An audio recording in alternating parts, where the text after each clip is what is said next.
aborder plus ou moins 5 matières. Premièrement, nous allons faire l'évaluation de la situation politique, économique et sociale du pays. Deuxièmement, il est prévu qu'on discute du contenu de la résistance pacifique. Est-ce qu'il nous faut, dans le cas du parti, la résistance ou l'opposition? Pourquoi résistance et quelle résistance? Pourquoi résistance et pas l'opposition ou opposition républicaine, disent les autres?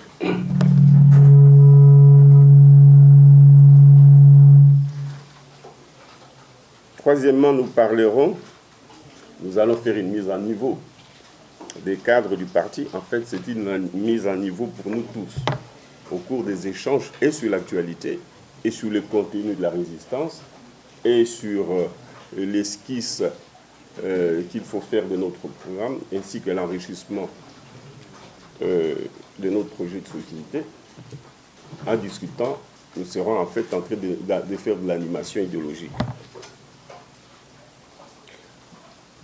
Ça va devenir une tradition pour le parti. Nous devons chaque mois, ou si vous voulez chaque trimestre, nous rencontrer pour discuter tous les organes du parti, en commençant par la direction politique, gouvernement, parlement du parti et conseil judiciaire, pour avoir une même vue, un même projet, un même entendement sur les questions d'actualité, mais aussi sur la situation du pays de manière générale et sur notre idéologie. De quel parti politique s'agit-il? Il faut que le peuple sache, il faut que nous-mêmes nous ayons un même entendement. Nous sommes des gauches. En quoi consiste la gauche, surtout au Congo? Est-ce que nous sommes des droites, c'est-à-dire des libéraux, des capitalistes? Quel contenu nous donnons à ça? Avons-nous le même entendement de la crise politique ici au parti? Parce que dans un parti, on peut avoir plusieurs courants. Il faut que ces courants s'expriment, se manifestent et qu'on discute pour dégager une synthèse. Nous allons donc maintenir le principe de la remise en question permanente, la crise politique actuelle. Et ici, nous aurons, c'est principalement de ça que nous allons parler cet avant-midi et cet après-midi. Quel contenu nous donnons à la crise politique? Qui en sont les acteurs? Quelles en sont les causes? D'où on vient avec? Évidemment, il y aura toujours une corrélation entre la crise politique et la crise économique qui influe sur le social. Quel contenu, nous, à Nouvel-Élan, nous lui donnons? Et puisque nous sommes un parti membre de la MOUCA, Nouvel-Élan est décidé désormais, quel est notre apport à Nouvel-Élan? Quelle synthèse faire avec SID? Avons-nous la même compréhension? D'abord, au sein de notre parti, les gens d'en haut que vous êtes, la direction politique du parti et les différents organes, avec la base. Et donc, c'est de ça qu'il s'agira maintenant et désormais, discuter en permanence pour que certains d'entre nous ne murmurent pas entre leurs dents. Ah, on nous impose telle vue. Et nous pensons que le contenu à donner au socialisme, c'est ça. Et les programmes économiques, les programmes politiques et sociaux qui en découlent, c'est celui-là plutôt que celui-ci.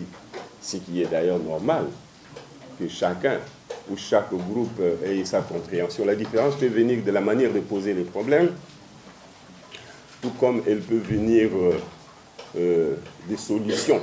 Nous pouvons, tout en étant d'accord sur les problèmes à poser, mais ne pas être d'accord sur les solutions.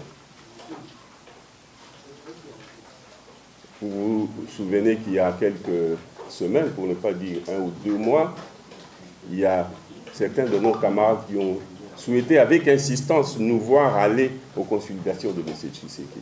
La direction politique n'était pas de cet avis. Mais elle n'a pas eu l'occasion, et c'est l'intérêt du séminaire ou des réunions des organes statutaires, nous n'avons pas eu l'occasion de nous expliquer, de justifier notre position, mais surtout de la soumettre à la discussion. Parce que nous n'avons pas nécessairement les mêmes éléments d'analyse, d'appréciation. Nous n'avons pas nécessairement la même sensibilité. D'abord au niveau de la direction politique, mais surtout entre la direction politique du parti, c'est-à-dire la direction générale ainsi que les autres organes statutaires. On n'a pas le même niveau d'information, la même compréhension par rapport à notre base. On peut avoir aussi des divergences entre nous et nos camarades décidés.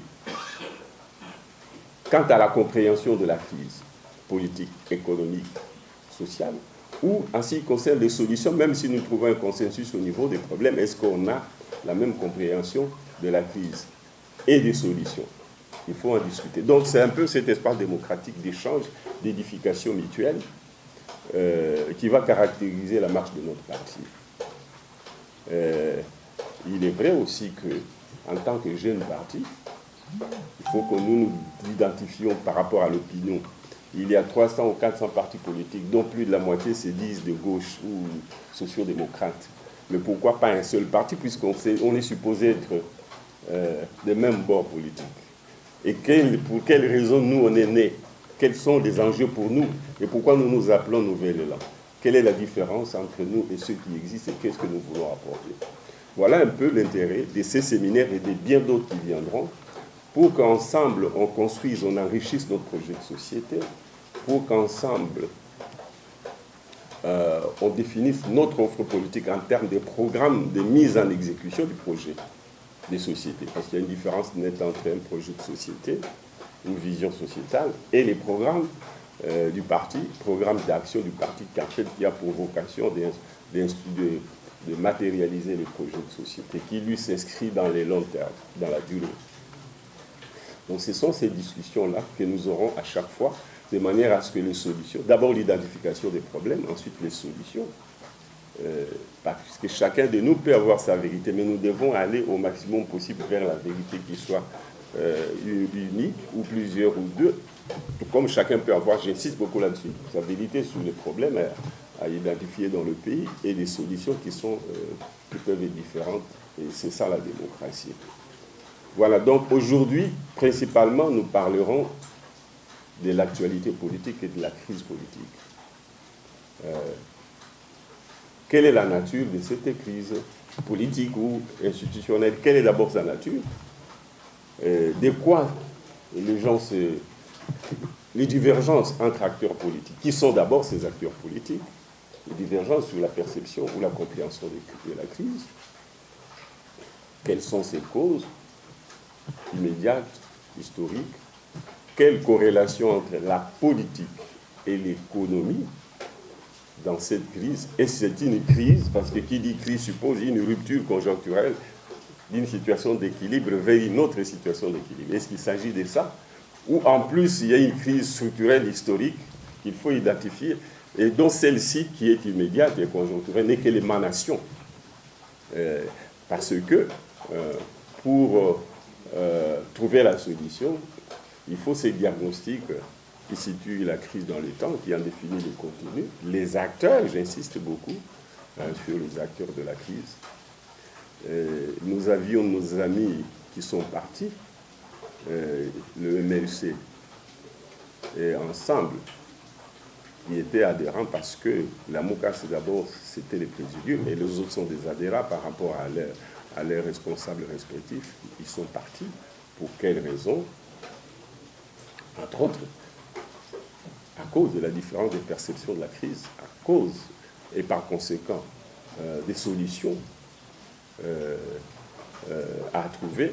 Et l'option qui a été la leur dans la compréhension de la crise était de s'identifier comme opposition républicaine, avec comme conséquence, puisque opposition républicaine suppose que ceux qui sont dans l'opposition reconnaissent ceux qui sont au pouvoir, et que la différence se situe au niveau des politiques publiques, des programmes ou des projets de société, et qu'ils se reconnaissent être tous légitimes venant du peuple, les uns pour diriger, les autres pour apporter l'opposition. Il était logique qu'ils en tirent les conséquences. Il y a une cohérence. Et nous, ISID et Nouvel Élan, nous reviendrons là-dessus, nous sommes acteurs à cette crise. Et nous en avons tiré comme conséquence, nous devions faire la résistance. Nous parlerons de cette résistance et de sa nature, de son contenu. Donc, pour dire que, en fait, ça pouvait être aussi au niveau des nouvelles élans, cette divergence. Et on peut être amené à tirer la conséquence, tout comme on peut toujours continuer à discuter pour aller vers la synthèse. La synthèse, c'est ce qui est important entre deux personnes, deux groupes de personnes ou trois, qui identifient différemment le problème et qui, de ce fait, trouvent des solutions différentes et peuvent aller vers la synthèse ou ne pas aller vers la synthèse, ce qui est arrivé avec les amis qui sont partis. Voilà. Donc, nous allons apprendre à discuter ensemble, entre nous, mais aussi à discuter avec le militant, ce que nous appelons dialogue vertical, généralement organisé par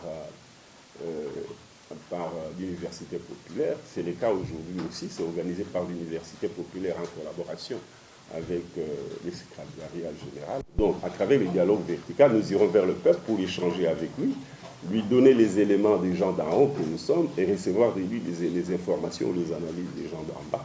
C'est comme ça que nous pourrions améliorer la gouvernance du pays, mais avant la gouvernance, et c'est le contexte de notre pays, la lutte pour l'autodétermination de ce peuple, la lutte pour sa souveraineté, la lutte pour la démocratie et l'état du droit.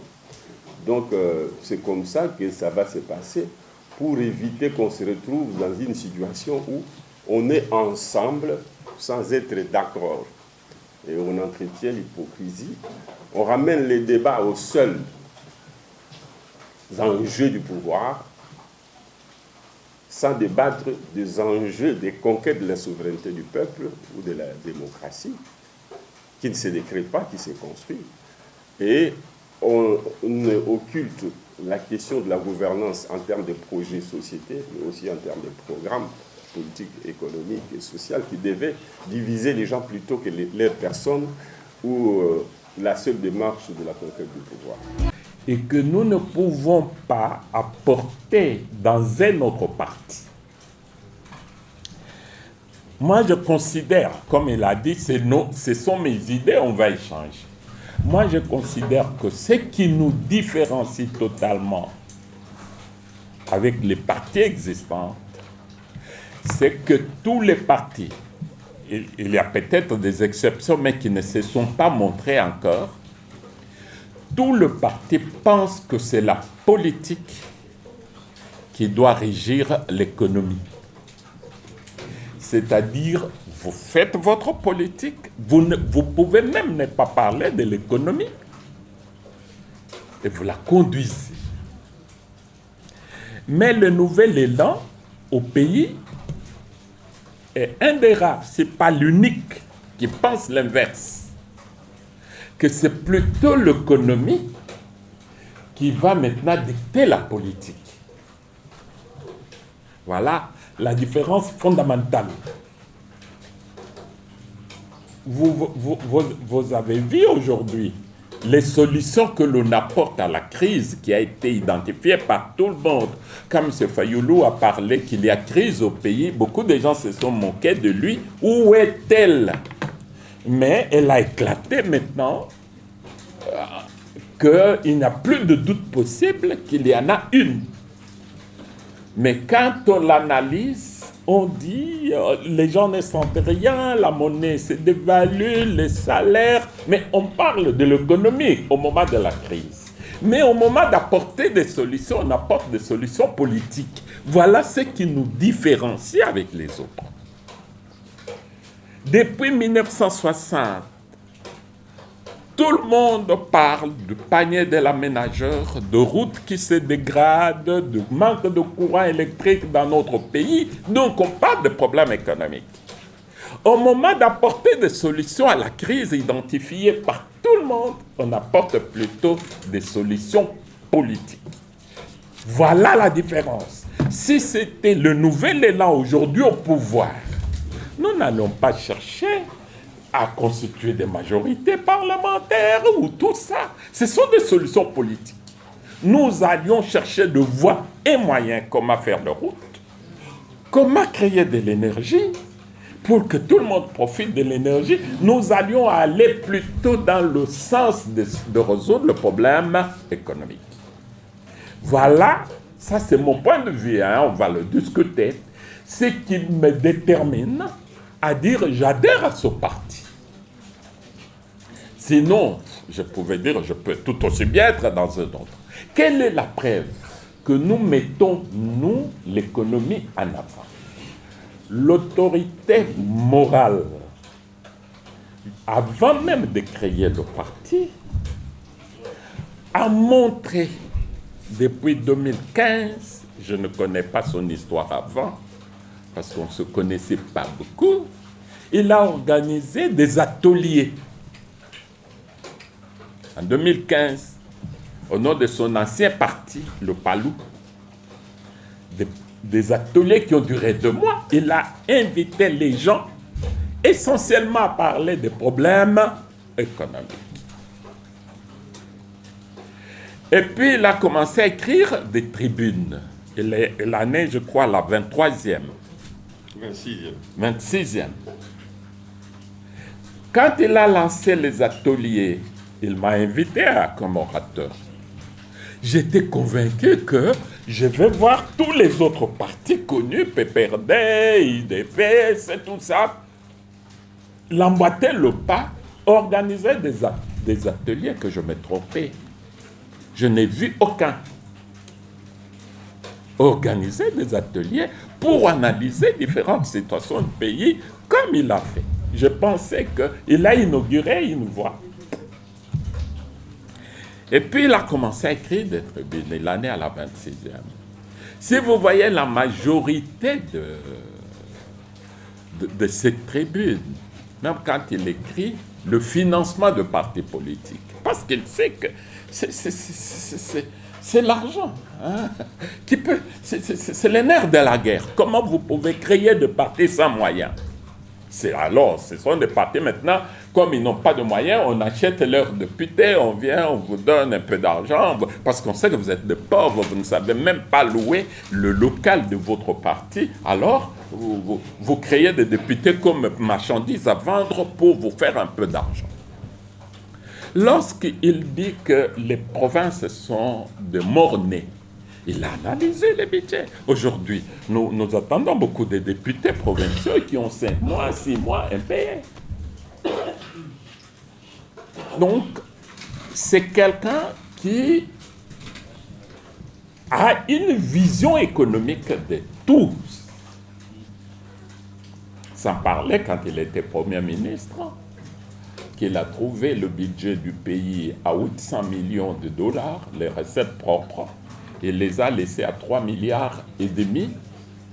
En dehors de Kengo qui avait trouvé avec Birindois 57 millions, qui les a élevés à 3 milliards, à 300 millions, il n'y a aucun Premier ministre pendant ces 60 ans qui a multiplié par 4 les recettes publiques.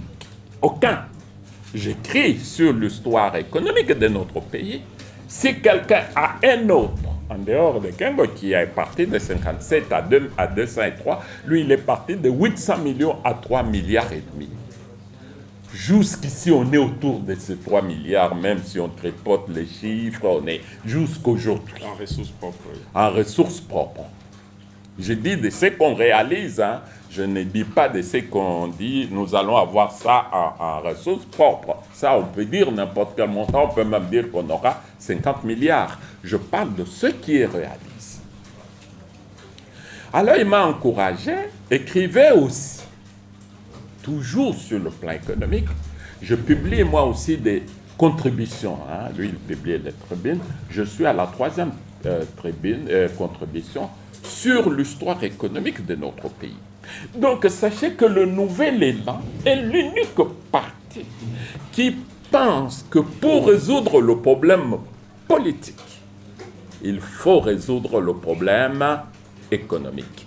Lorsque vous prenez des options politiques, il faut voir leur impact sur le problème économique. Maintenant, cela dit, pourquoi sommes-nous un nouveau parti? Faudrait-il, avec de telles idées, aller dans un autre parti? Personne n'allait nous comprendre.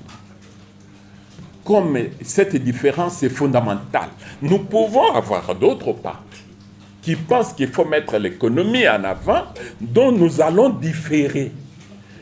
Quelle est l'économie qu'il faut mettre en avant, la création de la classe moyenne, les infrastructures et tout. Nous allons différer, mais à l'intérieur d'une même vision. Mais ici, c'était fondamental à mon avis. C'est ça qui m'a déterminé à adhérer à ce parti. Maintenant, nous voulons que vous les cadres, vous le sachiez. Vous le sachez. Qu'est-ce qui fait la différence? Qu'est-ce qui a déterminé M. Mouzito, le camarade Mouzito, à créer un parti et à convaincre les gens qui sont avec lui? Moi, je n'étais pas obligé. D'ailleurs, je le lui avais dit. J'ai dit, mais M. Mouzito, laissez-moi comme recteur de l'université populaire, ça me suffit. Il m'a dit, non, il faut que vous veniez au parti. On a commencé à discuter. J'ai vu effectivement que c'est une vision nouvelle. Maintenant, parce que le thème d'aujourd'hui, c'est la crise actuelle.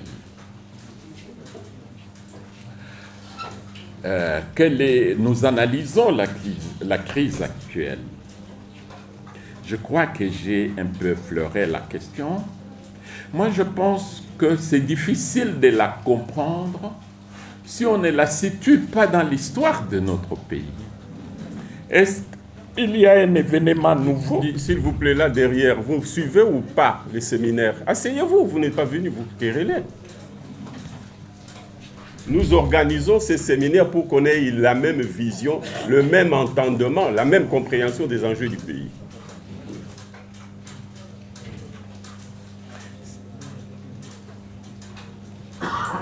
Cette crise, je pense que je vais essayer de la situer dans l'histoire de notre pays. Sur le plan politique d'abord. Sur le plan politique, il y a deux faits concomitants. Il y a le fait que ceux qui ont gagné les élections, pour le rare fois que les élections peuvent être gagnées par un autre que celui qui est chef de l'État, parce que Mobutu a fait quand même 32 ans où il était le seul candidat. Donc on ne peut pas dire qui a gagné les élections parce que les autres ne pouvaient même pas se présenter. Mais à partir de 2006, on a recommencé à avoir plusieurs candidats. En 60 et en 65, on a eu deux candidats. Plusieurs candidats. En 60, tout le monde sait que c'est Lumumba et les siens qui ont gagné les élections, les appelés des nationalistes. Tout le monde sait qu'ils ont été chassés, qu'ils n'ont pas gouverné. C'est un fait à retenir. En 60, on les a chassés 3 mois après. Je crois que c'est le 5 septembre 1960 qu'on a neutralisé le gouvernement Lumumba. Donc, 3 mois, même 2 mois d'ailleurs, parce que du 30 juin au 5 septembre, c'est 2 mois et 1 semaine. Et puis, en 65, tout le monde sait que c'est Tshombe qui a gagné les élections avec son CONACO, Lumumba avec son MNC. Tout le monde sait aussi qu'il a été chassé la même année, en 65, en novembre. Les élections se sont passées mars, avril 65 et il a été chassé en novembre. Moi, je pense que le ticket Palou, et puis après, on a passé des temps où il n'y avait qu'un candidat unique. Mais je pense que le ticket Palou, PPRD, a gagné quand même les élections en 2006 et en 2011. Mais ça dépend de où on était. Moi, en 2006 comme en 2011, j'étais à Kabongo, chez moi au Katanga. Là-bas, on votait ce ticket-là, Palou, PPRD. Et le pays a marché. Je vais arriver aux conséquences politiques, mais économiques, j'en parle déjà. Le fait que le salaire des gens ont été multipliés par 2 ou par 4, ce n'est pas indépendant, ce n'est pas un fait de hasard du fait que ceux qui gouvernent, ce sont eux qui dirigent. Pourquoi? Parce que si Muzito a multiplié les salaires, c'est parce qu'il savait que dans 5 ans, je vais encore me présenter devant les mêmes. Donc, c'est ce sens de redevabilité qui a déterminé Muzito à stabiliser la monnaie en ayant 8 semaines d'importation. Parce qu'il avait quelque part, comme on dit que les gendarmes, la crainte du gendarme est le début de la sagesse. C'est-à-dire, Muzito savait que le gendarme, c'est ces gens ici que je paye. Si je ne travaille pas en leur faveur, ils vont me sanctionner. C'est là les impacts économiques sur les options politiques. Lorsqu'on sait que, avec ou sans eux, je vais fabriquer des résultats ou je vais m'imposer par un coup d'État, on peut les clochardiser. Parce qu'ils n'interviendront pas dans la continuité de mon pouvoir. Ils n'interviendront pas. On les clochardise.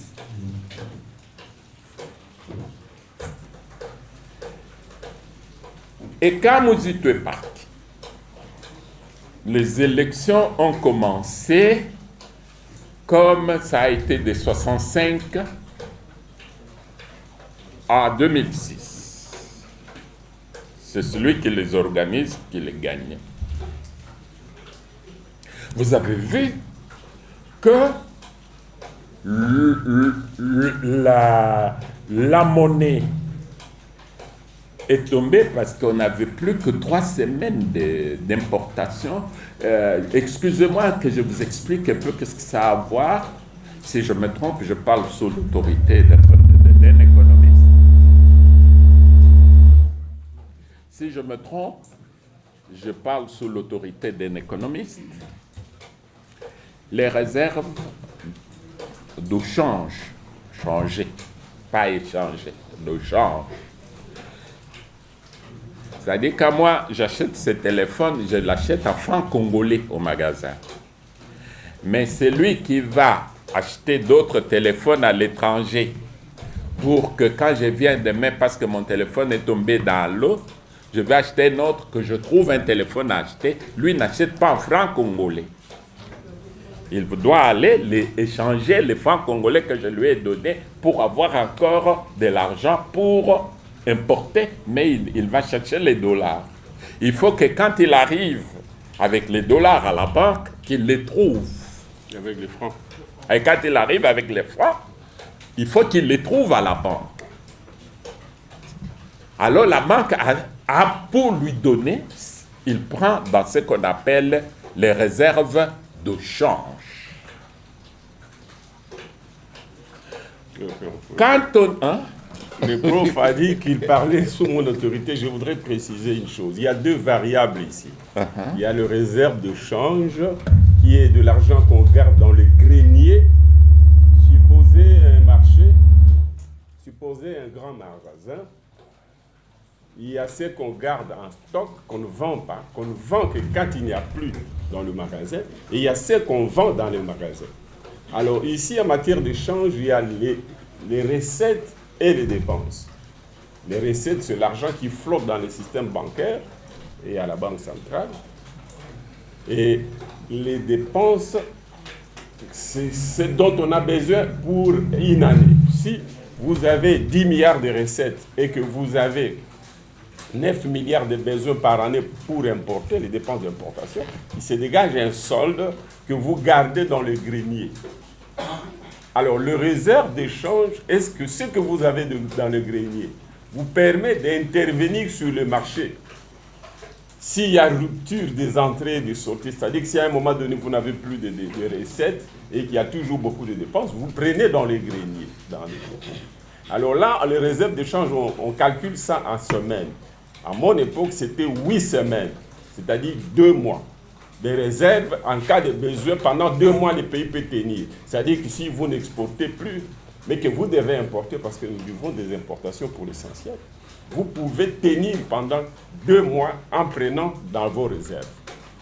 Alors donc, le réserve, c'est ce que vous gardez, que vous n'utilisez qu'en cas de chocs exogènes. Par exemple, le cours de matières premières telles que le cuivre baissait de 8 000 aujourd'hui à 5 000 ou à 4 000.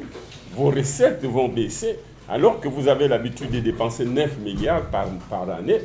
Vous n'aurez que 8 milliards. La différence là, si vous ne l'avez pas pour l'injecter sur le marché, vous ne l'avez pas dans le réserve d'échange, le cours va baisser et le dollar va monter de prix, fera des caprices parce qu'il est rare par rapport au franc congolais. C'est un peu donc la stabilité de la monnaie dépend de vos recettes et de vos dépenses, mais en cas de rupture, si vos dépenses sont supérieures, il faut avoir des réserves d'échange pour soutenir. Donc nous avions une capacité épargnée de côté pour 8 mois. Mais cette réserve qu'on a gardée, c'est parce qu'on avait beaucoup de rentrées, de recettes, on dépensait un peu moins du fait et de la discipline et de ce que malgré les besoins de plus en plus importants d'importation ou de paiement des dettes, nous avions suffisamment de rentrées, des recettes extérieures. Mais ces rentrées venaient de ce que nous surveillions les exportations du cuivre, nous surveillions les prix auxquels on vendait nos minéraux, et aussi on gérait tellement bien que la communauté internationale, à travers les FMI et la Banque mondiale, nous donnait à chaque revue concluante, c'est-à-dire ils viennent évaluer, est-ce que vous avez respecté les niveaux du budget, vous avez dépensé dans la transparence, est-ce que vous avez bien surveillé vos recettes, est-ce que vous avez payé la dette que vous devez mensuellement ou trimestriellement aux partenaires extérieurs. Si oui, eh bien, on vous ajoute l'argent. On ne donne jamais l'argent à quelqu'un qui gère mal son propre argent et l'argent des autres. Wow. Donc c'est ce qui a amélioré nos rentrées en recettes extérieures, qui nous a permis aussi de garder un peu de côté, d'où on a atteint 8 mois, plutôt 2 mois de réserves de change, contrairement aujourd'hui, je crois qu'on est à 3 semaines, hein, ou même 2, au lieu de 8. Bon. Donc, merci beaucoup, camarade Premier ministre. Pour revenir au GT, pourquoi il était soucieux d'avoir des réserves? Parce que s'il ne les avait pas, qu'est-ce qui arrive? Quand le commerçant va chercher de l'argent à la banque pour échanger ses francs congolais, il n'en trouve pas. À ce moment-là, il va à Auchan, il va partout pour essayer d'en avoir. À ce moment-là, marché parallèle, le taux d'échange augmente. Peut-être qu'il n'aura même pas la quantité, le montant dont il avait besoin. À ce moment-là, il importe moins que ce qu'il devrait importer. Alors, s'il y a peu de marchandises à vendre, selon la loi de l'offre et de la demande, le prix monte. Et qui paye le prix? Lui. La population va voir que depuis qu'il est là, la monnaie se dévalue, les prix montent. Vous voyez. Et ces gens qui ont peu importé, ils vont importer moins que ce qu'ils voulaient, comme l'impôt c'est sur la valeur ajoutée, ils auront une faible valeur ajoutée. Donc, ils vont payer peu d'impôts. Donc, les caisses de l'État ne vont pas recevoir. Vous voyez comment c'est lié. Alors, les recettes de l'État vont diminuer parce que les contribuables n'ont plus suffisamment d'argent pour aller payer. Ils n'ont pas fait de bonnes affaires. Ça va tomber sur lui. Alors, comme lui, il savait que je vais me représenter, il a veillé à ce qu'il y ait, ne fût-ce que sur ce point-là, des réserves de change. Mais s'il savait que le prix monte, que la monnaie se dévalue, nous allons demander à la CENI de proclamer qui on veut.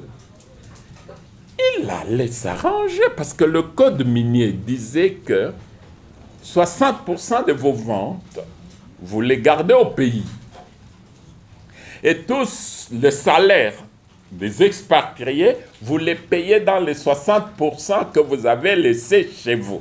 Si vous voulez importer de nouvelles machines et des intrants, vous les prenez dans les 60% que vous avez laissés chez vous.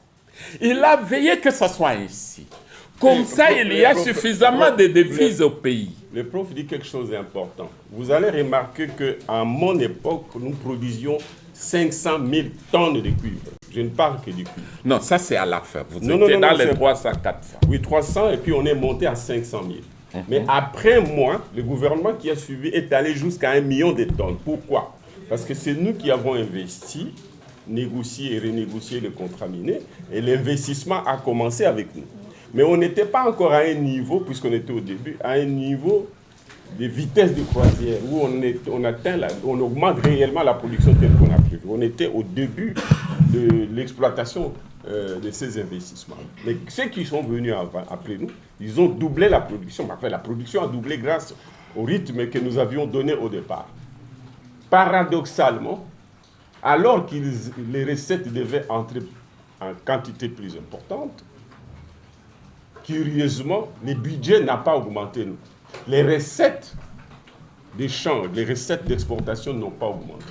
Comment comprendre? Et c'est là où il dit, nous avions la préoccupation de rendre compte. On dit, on doit être efficace pour mériter d'être là. Et parce que nous sommes arrivés là par un crédit du peuple, pas par un arrangement avec le peuple ou par une imposition. On se sentait donc d'autant plus redevable qu'on devait améliorer notre gouvernance. Il veut insister sur la corrélation entre les pouvoirs politiques et les pouvoirs économiques, ou la gestion économique. De telle sorte que on n'a pas vu l'incidence sur le budget de l'État de la croissance, de la production, mais aussi de la croissance vue globalement du PIB.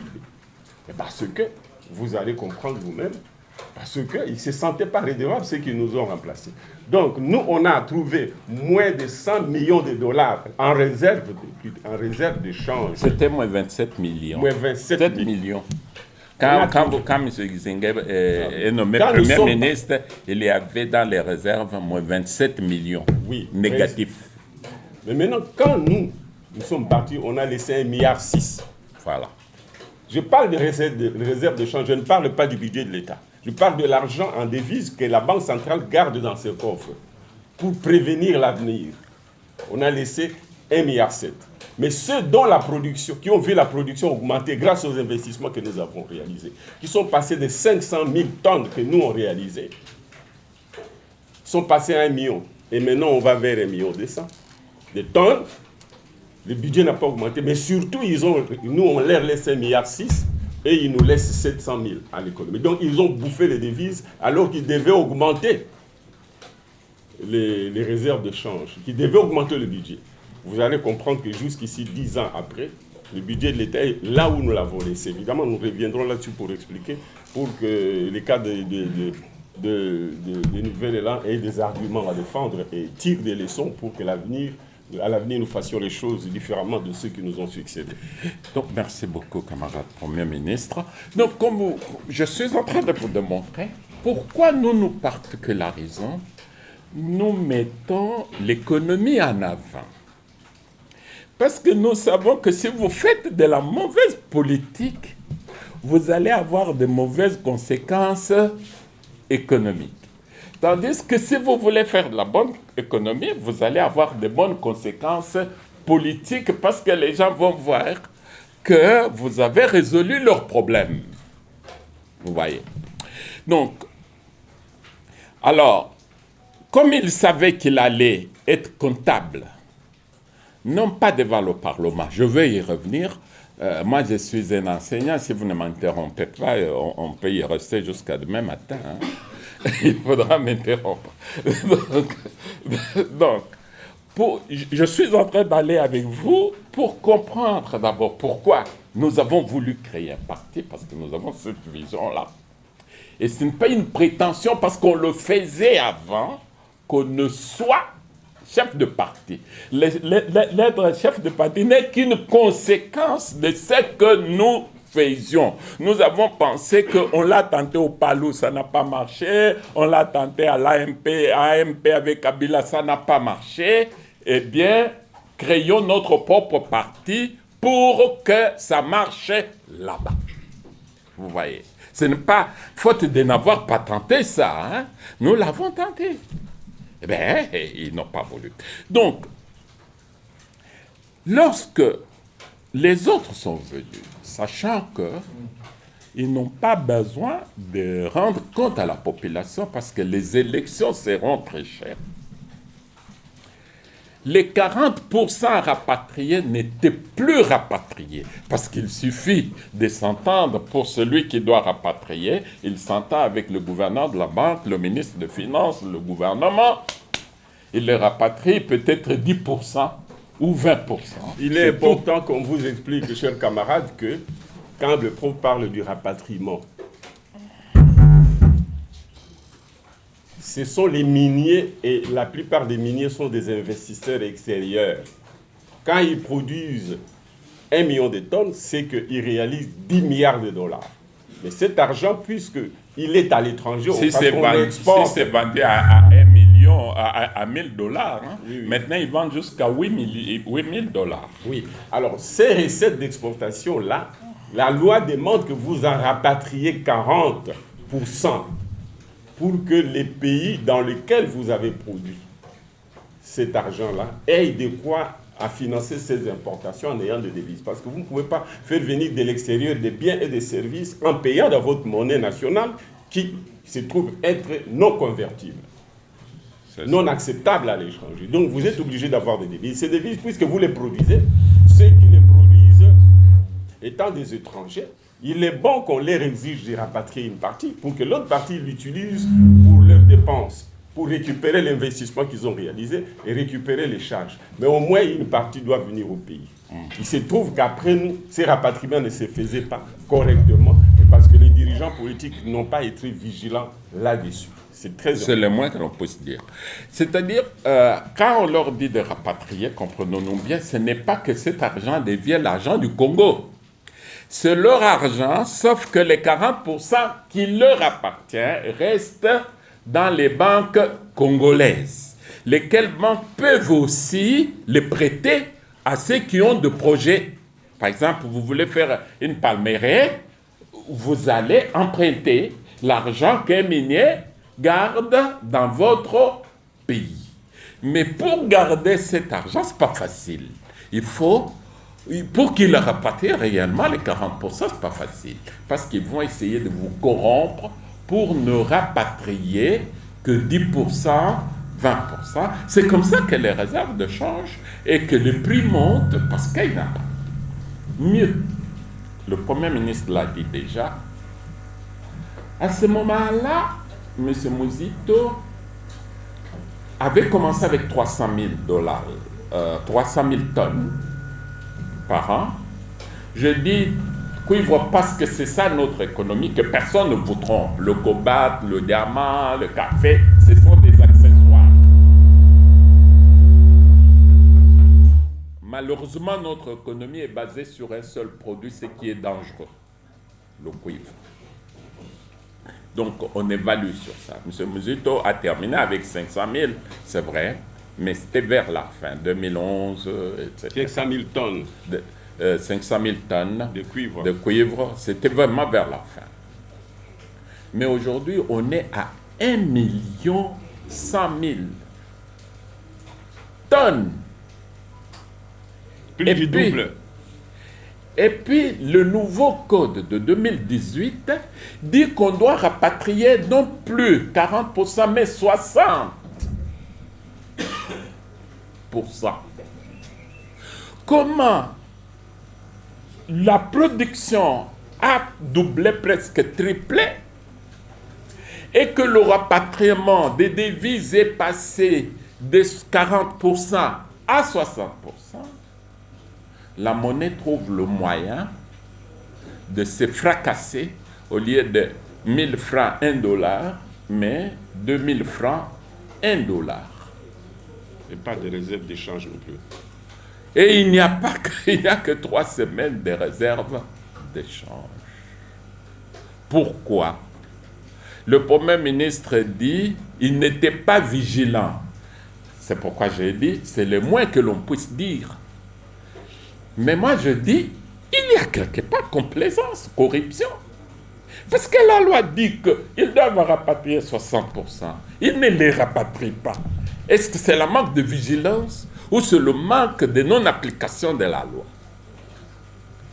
Et je voudrais compléter, enrichir l'autre cause pour laquelle il n'y a pas rapatriement.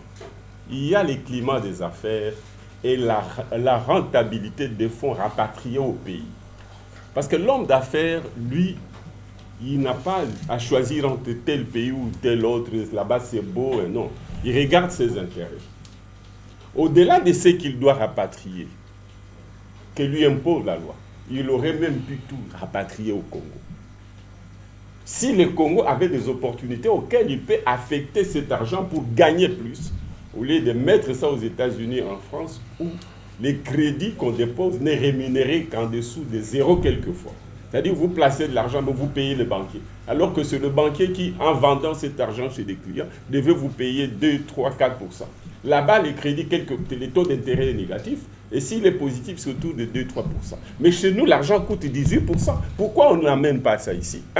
Parce qu'on n'est pas sûr de la stabilité des banques, mais on n'est pas non plus sûr des sources d'investissement dans quel secteur on peut investir. Et même s'il y a des endroits où investir, mais les climats d'affaires ne lui permettent pas de rentabiliser son argent. D'où la tendance à garder l'argent par des VRE à travers leurs banques. L'une des raisons, au-delà de celle qui est bancaire, plutôt qui est légale. Alors, vous comprenez d'après ce qu'il vient de dire, que l'insécurité, quelle qu'elle soit, politique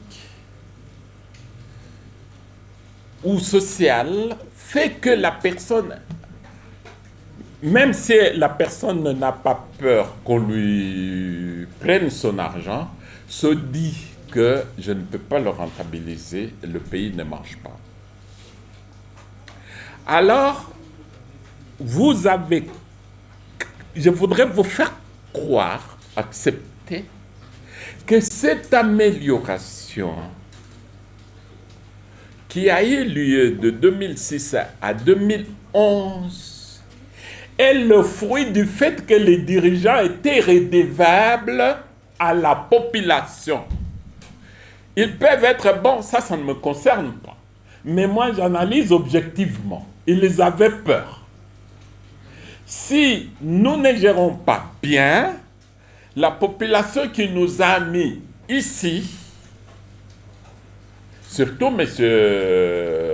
Gizenga, M. Gizenga qui n'était pas au pouvoir, qui est sorti 3e par rapport aux 2 qui étaient au pouvoir, qui avaient quand même le moyen de l'État pour faire la campagne, M. Gizenga et son palou, disant que nous, on n'avait pas le pouvoir de l'État, on n'avait pas le moyen de l'État, nous sommes quand même arrivés au pouvoir grâce au vote du peuple. Donc ce peuple est à soigner. On va rapatrier l'argent, on va avoir des réserves d'échange, on va multiplier comme il a fait. Les magistrats étaient à $250 ou quoi, il les a amenés à 1500. Les médecins, pareil, nous, le professeur d'université, nous étions à 800, il nous a amenés à 2000 en plus. Donc, maintenant, nous sommes à moins de 1300. Donc il le faisait, vous permettez, il le faisait en tant que nous parlons ici. Que s'il n'y était cette population des enseignants, des policiers, nous serions au pouvoir comment? Donc il faut le soigner. Bien, je voudrais évacuer un argument implicite. Souvent on entend ça du côté du PPRD. Il faut savoir que dans ce pays, le régime est parlementaire. C'est le parti ou la coalition qui a la majorité qui gouverne. Et on a gouverné avec le PPRD. C'est important de le dire. Et le président de la République, Kabila, la question qu'on pose, mais pourquoi Mouzito a tendance à parler de son gouvernement, du gouvernement par nous? Il occulte l'institution président de la République avec laquelle il a travaillé. C'est important. Est-ce que ce n'est pas un bilan du président de la République? Ou au minimum un bilan entre Muzito et le président de la République? Et pourquoi j'ai cette prétention, qui n'est pas une prétention, mais qui est une réalité, de prendre ce bilan pour moi, avec le membre du gouvernement sous ma direction? C'est parce qu'avant moi, le même président n'a pas fait le même résultat. Et je voudrais vous dire, il n'y a jamais eu de gouvernement qui ait fait ces résultats dans l'histoire de ce pays. Et les chiffres là sont là pour témoigner. Ceux qui veulent un débat, on l'aura. Ni avant moi, ni après moi, avec le même président de la République. Donc il y avait une touche particulière. Et quand nous reviendrons aux réformes qu'il faut, parce que j'entends que l'actuel gouvernement veut modifier la coalition pour une autre, de manière à atteindre des résultats sur le plan social, c'est-à-dire le bonheur. Nous allons revenir sur le contenu qu'on donne à ces bonheurs et comment il les quantifie, et les mesures et la qualité des mesures qu'il faut prendre. Quel sera le coût de ces mesures? Comment financer ces coûts? On reviendra là-dessus. Donc, nous disons, avant moi, il n'y avait jamais eu de telle augmentation du budget. Il n'y avait jamais une telle augmentation des réserves de change avant moi, ni après moi. Bien au contraire, alors que la production minière a augmenté, les réserves de change ont diminué. Le budget n'a jamais augmenté. Donc, s'il a augmenté, c'est autour de 30%, 50%. Nous, on a augmenté à 300% le budget, les salaires. Les profs parlent de ses collègues dont nous avons triplé le salaire. Il se limite à ça. Il doit savoir aussi que nous avons triplé les effectifs des professeurs. Donc, les gens, ils étaient à 1000, ils touchaient $800. Ils sont à 3000 grâce à vous, 2000 et demi. Et ils touchent 3 fois plus. Donc, vous augmentez les effectifs à payer et l'enveloppe par individu. Vous voyez l'effort à faire. Même chose avec les magistrats. La première fois dans l'histoire du pays où on passe de 1200 magistrats à 3000 et demi. Et qu'on nous donne aux magistrats plus de $1000, 700 pour l'entrant et 1000, 1500. Même si aujourd'hui c'est réduit à la baisse du fait de l'érosion monétaire, mais aussi et surtout du fait du prélèvement fiscal, l'IPER. Même chose pour le médecin, même chose pour les fonctionnaires. Donc ça n'a jamais existé dans le passé, avant moi, et ça n'a plus existé depuis que je suis parti. Donc c'est important qu'on voit au-delà du chef de l'État à l'époque qui acceptait de nous laisser faire parce qu'il ne pouvait pas faire autrement. Nous étions pas loups. Mais aussi notre touche personnelle parce que nous nous sentions redevables. Nous, nos 34 députés sont venus réellement du peuple. Et on avait en tête le peuple en travaillant de cette manière. Et c'est possible pour tout le monde si on a en tête le peuple et qu'on vient du peuple, qu'on sent qu'on ne peut se mentir qu'avec la volonté du peuple, on se sent l'obligation de lui rendre compte et de les servir pour que la sanction soit positive à terme. Voilà. Le camarade Muzito a conclu ce que j'essaye de vous faire comprendre, que lorsqu'on se sent redevable au peuple, pour espérer revenir, on va essayer de caresser le peuple dans le sens de poil. Vous voyez. Alors vous comprenez tout le sens de la lutte pour la vérité du choix des électeurs, que la DVI appelle la vérité des urnes, mais que la Convention de la MOCA appelle le respect du choix des électeurs. Parce que c'est pour rendre tout dirigeant craintif du peuple. Les gens disent, mais c'est quoi? Non, parce que l'exemple vivant est là. Si Lumumba avait continué, comme il savait que son pouvoir lui était venu du peuple, il allait caresser le peuple dans le sens de poil. Si Tshombe avait continué, il allait caresser le peuple dans le sens de poil. Mais nous avons des gens qui savent que le pouvoir ne vient pas du peuple. Tout l'argent donné au peuple, c'est un gaspillage. Parce que le pouvoir n'émane pas de ce peuple. Vous comprenez le sens de la lutte pour la vérité des urnes? comme dit la DVI, dans la convention de la MOCA, nous disons seulement le respect du choix des électeurs, ce qui veut dire exactement la même chose. Alors, si on n'est pas redevable au peuple, nous avons constaté depuis 60 que on veut être redevable devant le Parlement. Lumumba, Tshombe et Kasavubu chassent Lumumba et chassent aussi le parlementaire parce qu'il lui fallait des parlementaires qui lui sont acquis. Il a nommé des commissaires généraux.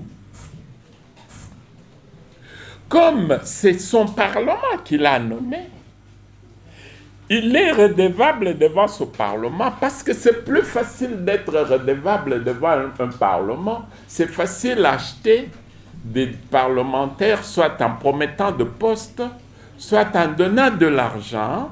C'est plus facile que d'acheter tous les Congolais. Donc, la loi de moindre effort est de dire « j'ai le Parlement avec moi ». Et Kasavubu avait compris que ce Parlement-là vient du peuple, il faut un Parlement que je crée. Vous voyez l'idée d'avoir un pouvoir sur le Parlement, d'où ça vient. C'est parce qu'on a deux majorités dans un pays. Par exemple, dans un pays où il y a un président de la République, comme en France, comme chez nous, et d'autres pays africains, et comme aux États-Unis, on peut avoir la majorité qui donne le pouvoir présidentiel de tout le pays. Celle-là est difficile à acheter. Parce que pour acheter l'électeur de Wembonyama, il faut résoudre le problème de l'habitat de Wembonyama.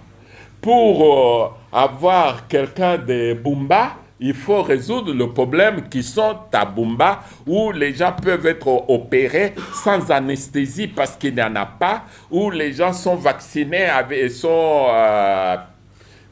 on leur donne de piqûres avec le même seringue que l'on chauffe ou que l'on nettoie avec du savon et puis on pique d'autres. Donc, il faut résoudre ce problème-là. C'est très difficile. Nos chefs de l'État ont choisi une autre majorité, celle qui vient du Parlement, qui est plus facile à avoir. Donc, Kasavubu crée son propre Parlement. Mobutu, il chasse les parlementaires qui avaient été avec Tshombe, il crée des commissaires du peuple. Mzee s'assoit dans son bureau, écrit la liste de parlementaires et les envoie à Lubumbashi, nommés par lui.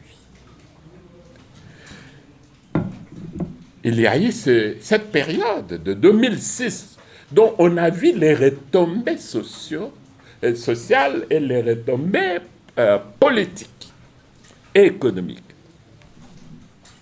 Et puis nous sommes rentrés dans chasser le naturel, il revient au galop. C'est le Parlement fabriqué. Le combat qu'il y a aujourd'hui, ce n'est pas le combat d'avoir le citoyen lambda d'Issiro. Ce n'est pas le combat d'avoir les citoyens de Puerto. C'est le combat d'avoir le citoyen qui est au palais du peuple. C'est notre combat depuis 1960. Vous voyez. Celui qui est à Ouacha, même s'il est mécontent, les députés, il suffit qu'on leur dise « on va vous donner des invisibles ». Aujourd'hui, il y a des invisibles, le problème est résolu. Vous comprenez? Vous comprenez pourquoi nous avons un parti? Parce que notre vision tranche avec les visions courantes. Où est-ce que nous allons convaincre? Parce que M. Mouzut l'a tenté au Palou et à AMP. Où est-ce que nous allons convaincre qu'il faut travailler pour séduire le le citoyen lambda de Aourou, le citoyen lambda de Kabongo, de Popokabaka. C'est là que nous avons. Tout le monde, c'est le Parlement. OK. Voilà. Moi, j'ai 30 députés. Moi, j'ai 80 députés. Il me faut tel poste et tout ça. Voilà. Comme on n'est pas redevable devant ce citoyen qui voit sa situation se dégrader de jour en jour parce que personne ne lui est redevable. On peut beau se moquer du combat que nous menons pour le respect du choix des électeurs. C'est bénéfique même pour celui qui dirige. Pourquoi? Parce que tous ces lucha et tous ces mouvements-là naissent dans ces malaises. Comme vous n'avez pas de solution, vous risquez de tomber dans la répression. Et ça ne vous est pas avantageux. Tandis que s'ils sont contents, c'est eux-mêmes qui vont vous demander de rester. Je vous le jure. Prenons les Allemands.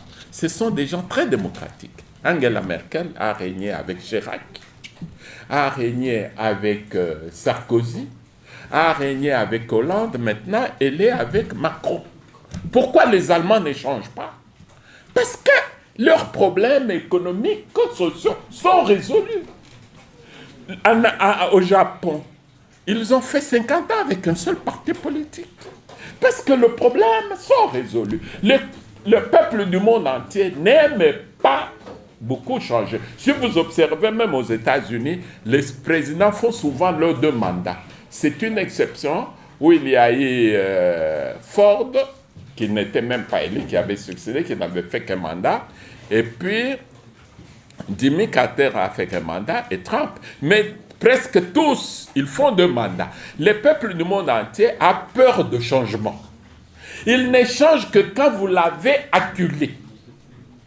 À ce moment-là, ce n'est pas vous qui le rejetez, c'est la situation dans laquelle vous l'avez mise.